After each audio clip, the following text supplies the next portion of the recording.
A wealthy man tugged on a royal guard's cape, thinking his silence made him fair game. But what happened next left everyone watching in stunned disbelief. But before the story continues, where are you tuning in from today? Share it in the comments. And if you value stories about respect and dignity, subscribe so you never miss one. The midday sun cast a luminous glow over the cobblestones in front of a centuries-old palace. Tourists bustled across the grounds, drifting from one iconic landmark to the next. A series of tall, wrought-iron gates led into the secure perimeter, where rows of royal guards in ceremonial uniforms stood as unmoving sentinels. Their crisp red coats and shining brass buttons conjured images of history, honor, and collective pride. Among them stood a particular soldier, a decorated veteran named Sergeant Alden Shaw. Sergeant Shaw had served in multiple deployments before receiving the ceremonial honor of guarding the palace grounds. His neat uniform, polished boots, and the dark bearskin hat perched securely on his head signaled both tradition and discipline. Though he was relatively young in age, his early 30s, his eyes conveyed the experience of a man who had borne witness to many hardships overseas. Standing motionless in the open courtyard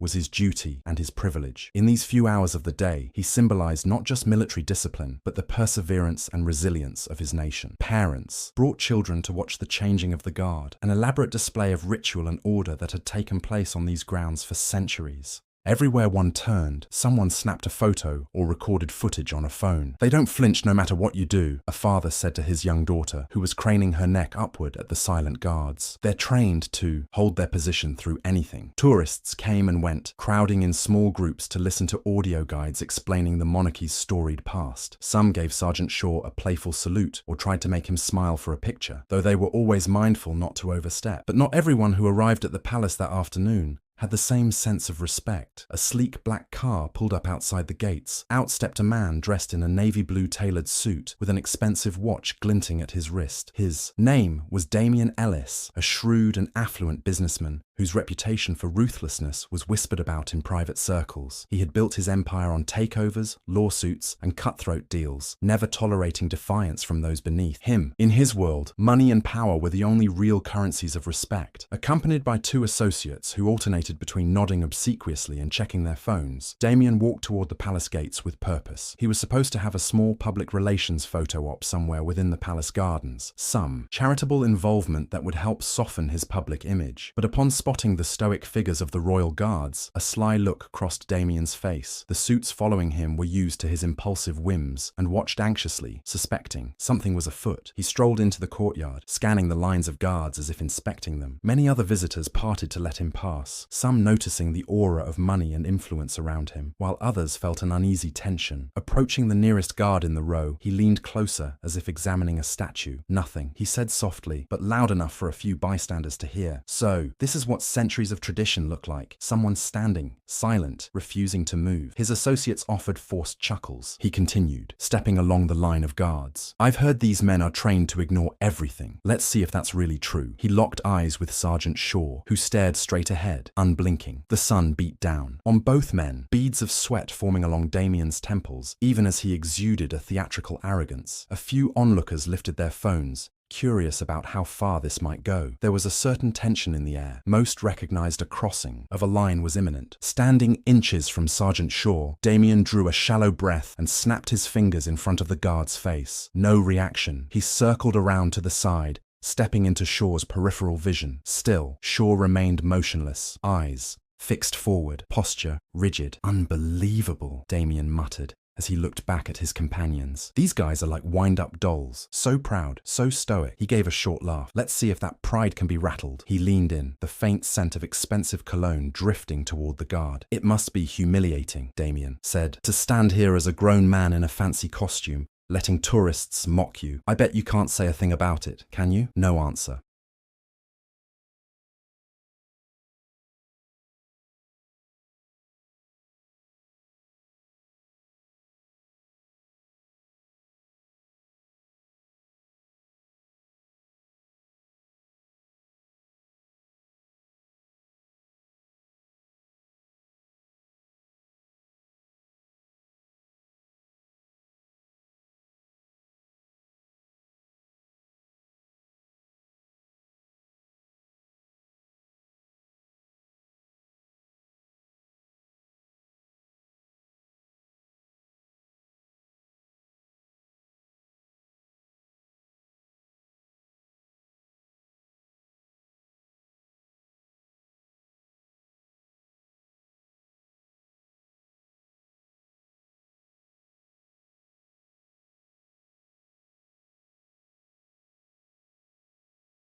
A small crowd began to form, an uneasy hush mixing with the typical tourist bustle. Some whispered about how the guard might react. Others frowned, unwilling to witness a spectacle that felt disrespectful. Children looked on with wide eyes. One mother, flustered, guided her daughter away, not wanting her to see an altercation. Yet Sergeant Shaw held his ground as if carved from stone. Underneath the surface of his stoic expression, his mind remained calm. He had faced far worse situations. In life-threatening conflicts, a petty attempt to provoke him in a public courtyard hardly merited a response. His training had prepared him for tasks both physically demanding and psychologically testing.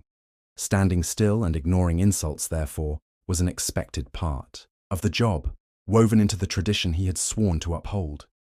Damien scoffed, giving a theatrical roll of his shoulders. Well, that's what I expected. He stepped back, turning halfway to his associates as if he had proven some trivial point. Yet dissatisfaction lingered in his eyes. He wanted a reaction. He thrived on confrontation. And in that moment, he decided to escalate. He turned again to face Sergeant Shaw fully. Listen, buddy, I see you standing there with your nice uniform and your big hat. Let me ask you this. Have you ever done real work, or do you just stand all day playing dress-up? He examined the guard's medals. These trinkets, do they mean you actually did something once, or are they just for show? Still, Shaw did not budge. Observers exchanged wary glances, unsure how far Damien would push. Some remembered reading warnings about interfering with the royal guards. Touching them or obstructing their duty was more than just rude, it was crossing a legal line. But Damien either did not care or believed himself untouchable. You know, Damien continued, back in my office, people jump the second I raise my voice. You're not even blinking. He gave a short, humorless laugh. Maybe you're too used to people making fun of this charade. His words hung in the air, but the guard's silence prevailed, like a fortress impervious to petty assault. Damien's impatience was palpable. Cameras and phones pivoted toward the confrontation. The entire courtyard seemed to zero in on the spectacle. Even the typical palace staff, used to seeing tourists tease and test the guards, grew concerned at the depths of Damien's hostility. Another wave of chatter rippled among the onlookers, some urging others to step in. But who would dare confront a wealthy man exuding such confidence? Meanwhile, Sergeant Shaw remained perfectly composed, every inch the embodiment of dignified calm. Damien narrowed his eyes. He decided the only way to get under the soldier's skin was to make it personal and, if necessary, physical. He feigned a friendly pat on the soldier's shoulder, but nudged him harder than necessary. Shaw's stance stayed firm, his rifle fixed at his side, his gaze never flickering. The slight hush that had settled deepened. The crowd collectively held its breath. Everyone recognized that line crossing was not just near, it was already happening. A father shielding his daughter whispered to his wife, "This is going too far. We should notify someone." Yet before anyone could intervene, Damien committed the act that would forever be etched in people's minds. With a sneer, he reached out and pulled on the guard's ceremonial cape, yanking it sharply as though to expose the man beneath the regalia. It was a small gesture, but symbolically, it was colossal. A flagrant violation of the guard's position and a direct challenge to his honor. A unified gasp erupted from the crowd. Several phone cameras captured that instant. The guard's ceremonial cape jolting backward, the rippling shock spreading through the fabric. An older couple let out an audible cry of disbelief. Others stared in outrage. And in the midst of it all, Sergeant Shaw remained braced. Every muscle tensed under his uniform, every instinct flaring. Yet he did not lash out. He did not slam the rifle butt into this arrogant man's ribcage, nor did he step back to avoid further violation. He simply took a controlled breath, lifted his left hand in a deliberate, disciplined motion, and gently readjusted the cape. The gesture was shockingly calm, displaying his unwavering fortitude rather than a timid surrender. The hush that had fallen now felt almost suffocating, tension coiling in the air, ready to snap. Damien looked around for approval from his associates, but they were no longer smiling. Several onlookers had begun calling for security or staff. Others glared at the man, silently accusing him of disrespecting not just the guard, but an entire tradition. For the first time that afternoon, Damien felt a flicker of doubt beneath his confident facade. Then Sergeant Shaw turned his head. It was a small movement, just enough to make eye contact with the aggressor, a moment that, for many in the audience, seemed to stretch into slow motion. His voice, when it emerged, was low yet steady, carrying the authority of someone who had sworn an oath and lived it every day. You believe that silence is weakness. You think your words and your money grant you power over anyone you choose, but dignity does not belong to you to give or take. A stunned quiet followed. Not a single camera phone wavered now. Every lens was locked on this unfolding drama. Damien had finally gotten the reaction he wanted, yet he realized with dawning horror that the confrontation was not going to end in his favor. Shaw's bearing was unassailable. Even with the explicit act of pulling the cape, he had refused to degrade himself by stooping to violent retaliation. Instead, he used calm authority, a moral stance that no wealth or influence could easily dismiss. Sergeant Shaw continued, his gaze like steel. Real strength doesn't tremble in the face of insults. Real strength doesn't need to prove itself with disrespect. It is quiet, certain, and stands firm in the knowledge of who it is.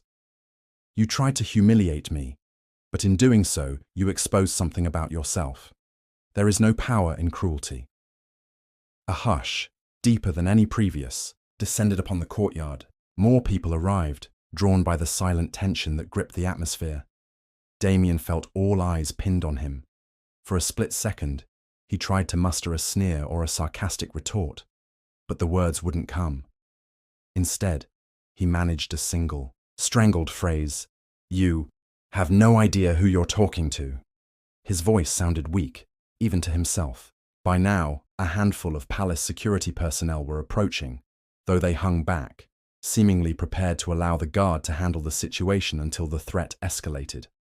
The bystanders, for the most part, maintained a respectful radius. Nobody wanted to hamper the guard's ability to respond. Someone whispered, "He asked for it," while another murmured, "This is what real discipline looks like." Damien began to realize how quickly the situation had turned against him. Only moments ago, he felt confident, unstoppable, certain. He could reduce this guard to a quivering statue or, at the very least, cause him to lash out and break protocol. But now, the moral weight of Shaw's demeanor and the crowd's collective sense of outrage bore down on him. The guard's words were more devastating than any physical retaliation could have been, for they struck at the fragile foundation of Damien's ego. His entire life, he had bulldozed those who crossed him, brandishing money and intimidation to keep himself on top. But in the face of unwavering dignity, intimidation lost its power. Still, to back down would be a humiliating admission. "Let me guess," he spat, summoning a faint trace of defiance. "Now you want me hauled away like a common criminal for touching your fancy uniform?" Sergeant Shaw never raised his voice. "That is a matter for my superiors to decide," he said gently, "and for the laws that govern this place. But what matters more than that is you've shown everyone something about who you are.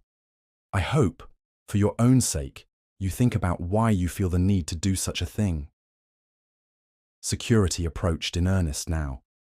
2 uniformed staff members flanked, Damien politely but firmly suggesting he step back.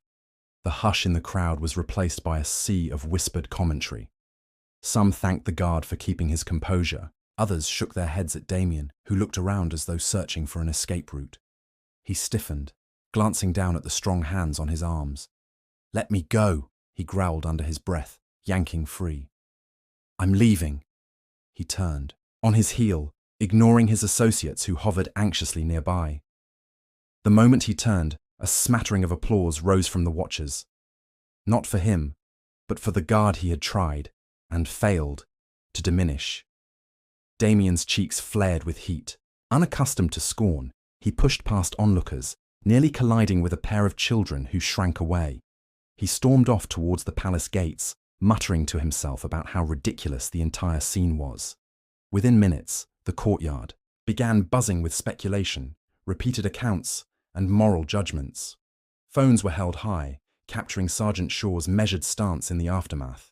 Where many had expected a shouting match or physical scuffle, they had instead witnessed a lesson in dignity that resonated on a much deeper level. Though the guard's role was ceremonial, his discipline was very real. At length, the tension eased. The crowd dispersed gradually, returning to typical tourist activities, though now with a heightened sense of admiration for the men in red coats who endured all forms of public testing. Sergeant Shaw, for his part, resumed his position, rifle at his side, posture unwavering. Internally, his heart still beat hard from the adrenaline, but he retained his outward composure. He had been taught that controlling one's inner state was as important as controlling the physical form. In the hours that followed, the video, clips taken by eyewitnesses, circulated online at lightning speed. By day's end, the confrontation had gone viral across multiple social media platforms. Clips showcased Damien's derisive attempts to rile up the guard, culminating in his pulling of the cape. But the star of each recording was the soldier's calm readjustment and quietly devastating retort. Internet commentators weighed in from every angle. Some simply admired the guard's restraint. Others criticized the underlying entitlement of people who disrespect public servants for entertainment. Many praised the centuries-old tradition that taught these soldiers to be pillars of self-control, representing something bigger than their individual pride. Hashtags like "or true strength" and "Royal Guard moment" trended overnight, accompanied by captions that quoted the guard's remarks on dignity and restraint. Meanwhile, in his luxury penthouse, Damien Ellis replayed the clip. He cursed under his breath each time he saw his own smirking face on the screen, cruelly testing the soldier's limits. The moment he yanked the cape replayed endlessly in short loops, and the internet's condemnation rained down on him in real time. His once pristine public image took a harsh blow. The charitable photo op he had planned for that day was overshadowed, cancelled before it even began, as the media latched on to his humiliating display at the palace. His phone buzzed endlessly with messages from colleagues, PR managers, and acquaintances. Some were furious about the negative press damaging their associations. Others were exasperated or disappointed. In the private corners of his mind, the seeds of shame began to sprout. The screen froze on Sergeant Shaw's calm face. Damien recognized that, in the grand scheme, it was he, not the guard, who looked weak. Days passed, and the incident remained in the public conversation. News outlets replayed the clip in short segments, often placing it side by side with older footage of palace guards calmly ignoring the typical tourist pranks. Mock salutes, jokes, photos taken a bit too close. Few recalled a moment in which a guard was so openly challenged, physically harassed, and yet responded with so measured a retort. Editors praised Sergeant Shaw's remarks about dignity and real strength, describing them as a masterclass in composure. Children with an interest in the military, or who admired heroic figures, found a new idol in the guard who stood up to an arrogant bully without so much as raising his fists. Parents used the incident as a teaching moment, reminding their kids that one's reaction to provocation often says more about character than the insult itself.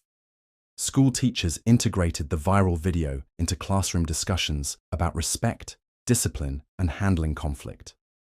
A few even invited local veterans to speak about their experiences, broadening the conversation that emerged from a single courtyard confrontation. For Sergeant Shaw, life continued with relative normalcy. His superiors quietly commended him for upholding the guard's code of conduct under extreme provocation.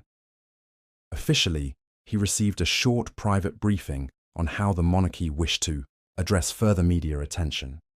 Publicly, he was expected to maintain his typical stoic presence, leaving the commentary to the official press releases. Still, a small sense of pride grew in him, not because of personal glory, but because he had upheld the values he treasured in the face of someone determined to tear them down. When he went off duty, returning to a modest apartment away from the city centre, he found neighbours occasionally whispering or pointing him out. It was not a typical level of celebrity, but local news coverage had made him something of a local hero, especially among families. He thought of his time in the service overseas, the sleepless nights, the frantic fear and discipline that warfare demanded, and how none of it had prepared him for viral internet fame. Yet he carried on. His sense of duty was, and always had been, to stand for something greater than himself. The ephemeral buzz of social media would fade in time, he reasoned, but the Guard's code would remain. On one evening soon after, as Shaw left his apartment to grab groceries, a woman rushed up to him. She was holding her phone, looking both excited and nervous. "I'm so sorry to bother you," she said, "but are you the palace guard who dealt with that horrible man a few days back?" She stuttered slightly, unsure how best to phrase it.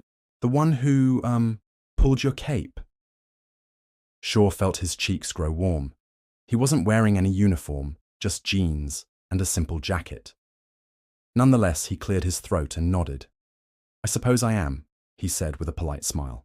"I just wanted to say how much I admired the way you handled that," the woman continued. "My father served, and he always taught me that a real soldier only fights when it's necessary. Your words, they were exactly what everyone needed to hear. Thank you."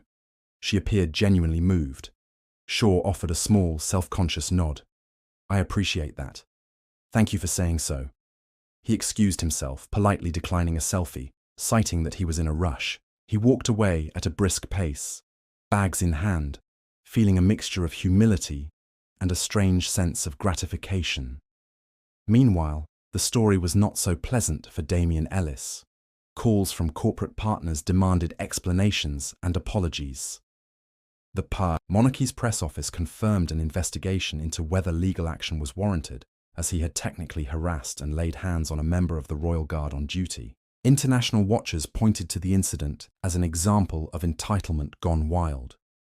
Blogs dissected everything from Damien's expensive wardrobe to the arrogance they perceived in his posture. Hashtags mocking him circulated widely, pairing clips of him yanking the guard's cape with comedic sound effects or sarcasm-laden commentary. Public relations advisors recommended he release a statement. At first, Damien refused. He had always loathed apologizing, viewing it as a sign of weakness. Yet the pressure on him grew. Investors withdrew from minor deals. One of his major prospective partnerships publicly dissociated from him, citing concerns about public image misalignment. His so-called friends, comfortable living in his shadow when times were easy, found excuses not to be seen with him. The viral wave turned on him in ways he could never have predicted. At last, under significant duress, he stepped in front of a camera in an empty boardroom to record a scripted statement. Clad in an austere grey suit, he faced the lens with tight jaws and delivered stiff words. "I regret the incident that occurred at the Royal Palace. My actions were disrespectful, and I apologize if I caused offense." Observers noted that the apology felt more like damage control than genuine remorse. That forced apology video circulated, generating further discussion about whether he truly learned anything. The day after he recorded the statement, he sat in his penthouse office, swirling a glass of top-shelf whiskey and staring out at the city skyline, feeling an unaccustomed hollowness. He recalled Shaw's words, "Real strength doesn't need to prove itself with disrespect. It is quiet, certain, and stands firm in the knowledge of who it is." The phrasing gnawed at him. He wondered why it bothered him so much. It was just a soldier, a guard who had bested him in a war of moral fortitude. Yet deep down, he recognized that for all his brashness and outward bravado, he had never felt that sense of assured calm that Sergeant Shaw embodied. His power hinged on intimidation, making others jump. Without that, who was he? On a whim, he tried to distract himself with work. He opened emails about acquisitions, expansions, meetings with prospective investors. But the typical rush of self-importance felt unfulfilling. Too many emails mentioned the palace incident as an obstacle, or as something that had overshadowed his business endeavors. It was the first time he faced a major blow to his carefully curated public image that he couldn't spin or bury. The viral video remained lodged in the global memory. Days turned into weeks. The initial media frenzy died down, replaced by new viral phenomena. Yet the core moral lessons stuck with countless viewers. The condemnation of Damien's arrogance became an enduring example in discussions about respect for uniformed officers, or any worker who stands quietly fulfilling their duty. Meanwhile, the praise for Sergeant Shaw blossomed into an almost mythic narrative. The soldier who, with calm but profound words, exposed the emptiness of a bully's power. In the palace courtyard, the routine resumed as always. Guards changed shifts with clockwork precision. Tourist visits continued, though now some were more mindful, referencing what had happened. On several occasions, visitors left notes or tokens of appreciation at the guard posts, symbolic gestures to those who demonstrated dignity in the face of scorn. Among the public, small stories emerged of individuals who said the clip changed their perspective. One woman posted about standing up to a rude customer at her retail job, choosing to remain calm rather than match aggression with aggression. Another told of how her son, dealing with bullies at school, found encouragement in the guard's example. "Whenever someone tries to put me down," her son wrote in a class essay, "I think of that soldier who just stood there, unshaken, and said the most perfect thing when it counted. That's what I want to do." So, these intangible, collective shifts in consciousness illustrated the cultural power that a single act of self-restraint could wield. Through social media shares and word of mouth, the narrative crossed borders. A popular talk show in the United States used it as a feel-good segment about how composure is mightier than cruelty. A morning news broadcast in Asia pointed to it while discussing cross-cultural values of respect and honor. As the reach expanded, so did the recognition of the guard's message. Sergeant Shaw, for his part, was never one to bask in attention. He never made a formal statement beyond the initial words he spoke in the heat of the moment. His daily life remained relatively simple: guard duty, training, returning home to his modest flat. Occasionally, a staff superior might pull him aside to mention positive feedback. Each time, Shaw accepted such remarks with polite gratitude, but avoided letting it inflate his ego. He reminded himself that his job was to represent something bigger than any personal sense of pride. Yet beneath that controlled exterior, Shaw was human. He felt relief that the altercation had not escalated into violence. There was a subtle satisfaction in knowing that he had carried himself in a way consistent with his personal code. Deep down, he had always believed that responding to hostility with measured calm was a higher path. It was a lesson hammered into him by mentors and his experiences in active duty, where impulsiveness could cost lives. Now that principle had been tested publicly, and though it was not pleasant to endure, the outcome served as evidence that moral strength often surpasses brute force in the long run. Back in Damien's world, the repercussions continued to unfold. Sales for his companies dipped unexpectedly as public sentiment moved elsewhere or actively boycotted him. Shareholders pressured him to step aside from some leadership roles. Meanwhile, rumors swirled about him taking an uncharacteristic interest in philanthropic work, likely an attempt at rebranding. None of it erased the stain on his record. Every online mention of him seemed to circle back to that humiliating scene in the palace courtyard. One afternoon, in a rare moment of introspection, Damien ventured out alone in casual clothes. No entourage. He found himself drawn to the palace grounds, perhaps out of an unspoken compulsion to confront his shame. Keeping a low profile, he wandered through the throngs of tourists, recalling exactly where he had stood, how he had sneered in the soldier's face, and the jolt of the cape in his hand. A twinge of regret, true remorse perhaps, twisted in his chest. He did not approach any guard or announce his presence, but he observed from a distance hidden behind sunglasses and a cap. Those stoic figures continued their vigil, unchanged by his presence. He felt a pang of envy for their unbreakable sense of purpose. He left quietly, weaving through the crowds, uncertain of whether he'd ever truly redeem himself or if he even deserved to. But that small spark of reflection was there, a hint that maybe, just maybe, he might learn something from his downfall. Time passed, and eventually the incident became less immediate, though it remained a prominent story in any retrospective about the Royal Guard's unwavering discipline. Sergeant Shaw kept to his duties. Once the viral wave peaked, the palace's official channels put out a brief statement, praising the Guard for upholding the monarchy's long tradition of dignified service. They reminded visitors that interfering with the Guards on duty could carry legal consequences, while also noting that the Guards' composure represented the very values they strived to embody. Of course, new viral stories replaced the old. The cyclical nature of internet culture means that even the most intense controversies fade once fresh events capture mass attention.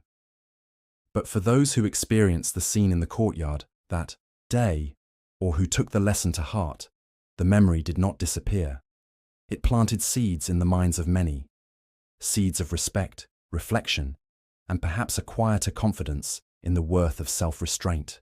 A single act of composure had shown them that real strength doesn't shout or bluff its way to victory, it simply stands firm. Not long after, on a brisk morning, Sergeant Shaw began his shift. Fog crept across the palace gardens, a slight chill in the air. Tourists still gathered, some of them focusing phone cameras on the line of guards. Shaw took his designated position, rifle at his side, eyes straight ahead. Another day, another watch, no different from hundreds of others he had served. An older gentleman approached, wearing a neatly pressed suit. Shaw recognized the subtle glint of medals on the man's lapel. He halted at a respectful distance and stood with quiet pride, as though saluting the young guard's fortitude. Shaw did not shift his gaze, but inwardly he felt a bond, one soldier acknowledging another. The older veteran gave a small nod, then turned away, satisfied that a genuine moment of recognition had passed between them. Shortly afterward, a mother with her teenage daughter stopped a few yards away.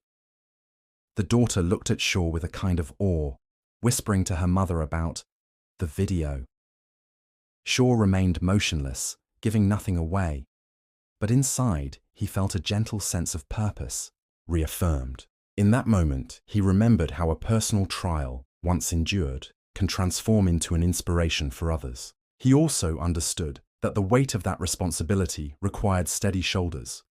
He pressed his lips together in a thin line, silent but resolute, as a swirl of tourists came and went. Whether they recognized him or not, the discipline he embodied was timeless, existing long before the viral clip and persisting long after internet attention would wane. Standing there in full regalia, he had no regrets about how that confrontation had played out. Sometimes, the real battles are not fought with weapons, but with poise and moral conviction. When his shift ended, he was relieved by another guard, exchanging only a curt salute as procedure demanded. He walked behind the gated enclosure to exit the public eye. Fellow guards in the break area greeted him with nods or casual small talk. They, too, had seen the coverage, and though they might tease him about his sudden fame, they also held a deep respect for how he had upheld the uniform. Sitting in a modest locker room, Shaw removed his bearskin hat and carefully hung it in its place. He rubbed a hand over his short-cropped hair, grateful for a moment to breathe. Off to the side, he noticed a younger recruit who had just begun training for ceremonial duty. The recruit glanced at him shyly, as if wanting to ask something. Shaw gave a gentle nod, inviting him to speak. The young man cleared his throat. "I just wanted to say I really respect how you handled that guy a few weeks ago. If it had been me, I'm not sure I'd have kept my cool." He paused, looking serious. "How did you stay calm when he pulled on your cape? Weren't you angry?" Shaw weighed his words. Anger can come in many forms. In those moments, I felt the surge of adrenaline, yes, but we don't let it control us. We remember that this uniform isn't just cloth. It represents every man and woman who served before us. We don't just fight for ourselves. Sometimes we don't fight physically at all. We stand for something. That's the point of discipline.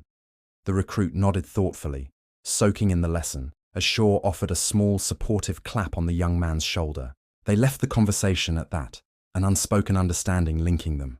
In the hallway, the noise of changing shifts echoed, boots on polished floors and muffled voices. Shaw exhaled, gathering his personal belongings, heading home once again. Outside, the city bustled. Red double-decker buses churned along busy streets. Tourists in droves stared at maps or phone screens. Taxi horns blared near crowded intersections. Life continued, vibrating with daily chaos. And amid the swirl of noise, Sergeant Shaw stepped onto the pavement, merging with the throng as just another man carrying out his routine. The fact that he was recognized or not no longer mattered. What mattered was that for one timeless moment, in a courtyard of onlookers, he had manifested the grace that so many long to see in the world. Days, weeks, and months can change circumstances, but rarely do they alter the core of a person's character unless that person chooses to grow. Shaw, having faced a direct assault on his dignity, emerged with both personal reinforcement of his beliefs and a broadened platform for inspiring others, though he never explicitly sought it. That day in the courtyard remained a testament to a simple yet profound idea. It takes strength to remain calm amid disrespect, but in that calm lies a power that arrogance cannot match. The result was a story, told and retold in various forms, a short viral clip, a local newspaper interview with bystanders, personal anecdotes from tourists who were there.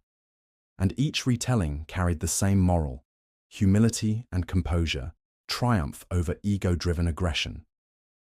Recalling that moral, people found themselves rethinking their own actions in heated moments. Maybe they too could respond with reason rather than rancor. In the end, Sergeant Shaw continued in his unchanging role, returning to the palace courtyard day after day, year after year, possibly fading from mass public attention, but never losing the silent reverence of those who remembered that crucial moment of calm. As for Damien Ellis, attempts to salvage his reputation included philanthropic donations, high-profile public apologies, and even private outreach to the palace in hopes of meeting the guard personally. Only rumour suggested that he penned an anonymous letter of remorse, left at the palace gates, addressed vaguely to the guard whom I wronged. The letter, if it existed, never reached Shaw's hands directly. But perhaps the act of writing it brought Damien a measure of humility. Regardless, the guard needed no personal apology to live out his principle. He did not hold on to anger or dwell on the incident. He had moved on the moment he re-smoothed his cape and uttered that final statement about real strength. Once the confrontation ended, he had, in his own mind, placed the entire matter behind him, carrying with him only the reaffirmation that discipline is an unwavering shield against both external foes and the internal temptations of pride. Stories spread, fade, and sometimes return in waves. The courtyard confrontation became one such story. It died down in the public sphere, then re-emerged in viral compilations of shocking moments of karma, or Time's bullies got what they deserved. Each time, fresh viewers discovered the parable-like tale of the guard and the arrogant businessman. They shared it anew, leaving comments such as, "I needed this reminder today," or "I can't believe how calm that guard stayed." This cyclical resurgence testified to the universal resonance of a simple truth. To remain upright in the face of injustice, to speak measured words instead of wielding violence, is the mark of true strength. Neither rank nor fortune can overshadow moral courage when it stands alone, unwavering. And so, across time and digital space, Sergeant Shaw's response remained a guiding light for many, prompting them to reflect on how they might stand strong in their own moments of confrontation. At the conclusion of all this, one might notice how seamlessly life rolls onward. Sergeant Shaw rises early, dons the uniform, polishes his boots, and steps into the courtyard as the clock strikes the hour. The crowd appears, cameras click, Children whisper in awe. Sometimes a breeze lifts the edge of his cape. Sometimes it rains, and he stands drenched but steadfast. The cyclical nature of daily life is the same for him as it is for everyone else. Yet behind that outward routine lies a quiet, profound potency, a demonstration of what it means to represent a tradition of honor. If there is any final lesson to glean, it is that each of us has the capacity to channel that same calm in our own lives. We may never wear a ceremonial uniform or guard a palace gate, but we inevitably face moments where our dignity is tested, our patience tried, our sense of self challenged by someone's hostility or arrogance. In those moments, we have a choice: react blindly to defend ego, or stand firm in the deeper knowledge of who we are and what we stand for. The first path brings fleeting gratification at best. The second yields moral clarity, which resonates in ways we might never fully see or measure. We leave Sergeant Shaw precisely where we found him, on duty, silent, unbowed, fulfilling a role that transcends petty taunts and personal vendettas. He is unchanged by the waves of fame or scrutiny, grounded by the principles he has pledged to uphold. For him, or for any who share in such principles, the real victory lies not in the humiliation of an antagonist, but in a gentle affirmation. Respect and dignity outlast any moment of disrespect. Thank you for staying with this narrative until the end. If this story stirred any thoughts in you, share your reflections, pass it along to someone who might appreciate it, and remember that real strength often looks like quiet resolve. Let us continue to uplift respect and composure whenever we can, whether in large public gestures or in everyday interactions.